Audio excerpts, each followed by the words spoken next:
Let's be clear about something right from the start.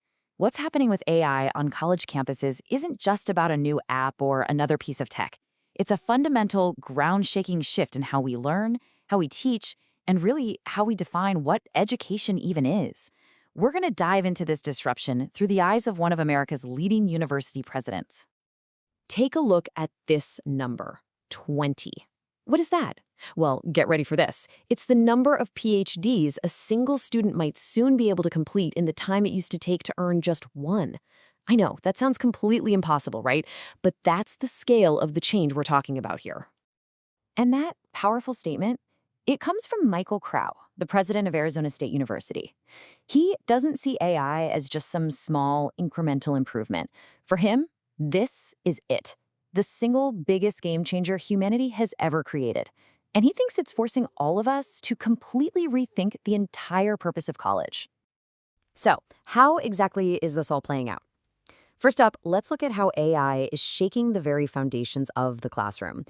This isn't just a new tool. It's like someone came in and handed everyone a new rule book for the entire game of learning. You can forget all the complicated jargon for a second. Michael Crow has a really simple way to think about the AI students are using right now. He says, imagine a personal walking, talking reference library.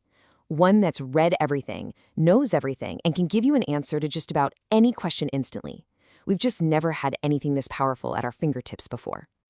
And as you can probably guess, having that all-knowing librarian in your pocket creates a massive challenge for the old ways of doing things. I mean, how do you assign an essay or give a final exam when every single student has a super genius they can consult? This right here just nails the problem. At ASU, they actually fed a business school test to an AI, and boom, it aced it, instantly. But Crow's conclusion wasn't, we have to ban the AI. It was, well, I guess the test is just too simple. The challenge itself wasn't good enough anymore. The takeaway here is huge. Education has to adapt. And this is exactly how they're doing it. Instead of fighting the tech, they're using it to, as Crow says, up the game. That means asking way harder, more nuanced questions. It means demanding much more sophisticated answers from students. And ultimately, it means using AI to speed up the whole learning process. It's about making everything more intense, more rigorous. Okay, let's just address the elephant in the room.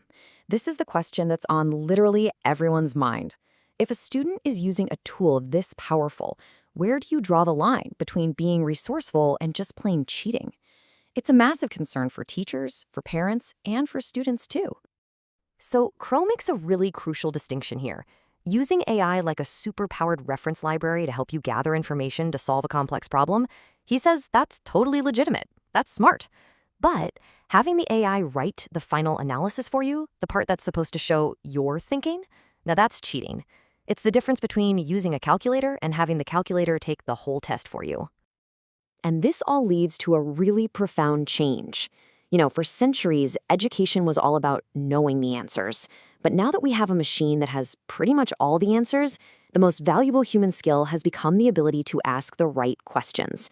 Critical thinking and curiosity, that's the new currency. Okay, so let's shift gears from the undergraduate classroom to the research lab. Because if AI can challenge first-year students, just imagine what it can do for top-level researchers trying to solve the world's biggest problems. And this is where that wild idea of the 20 PhD student really comes to life. Just look at this timeline. A PhD used to take, 4 or 5 years of grueling, painstaking work, right? Experiments, data, analysis. Well, at ASU, researchers discovered that the equivalent of an entire, complex genetics dissertation could now be done in just 14 days.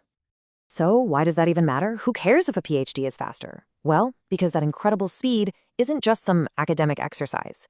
It translates directly into real-world breakthroughs. We're talking about faster cures for diseases like cancer and Alzheimer's, new tools that can restore human sight, and even better ways to manage huge, complex systems, like an entire river.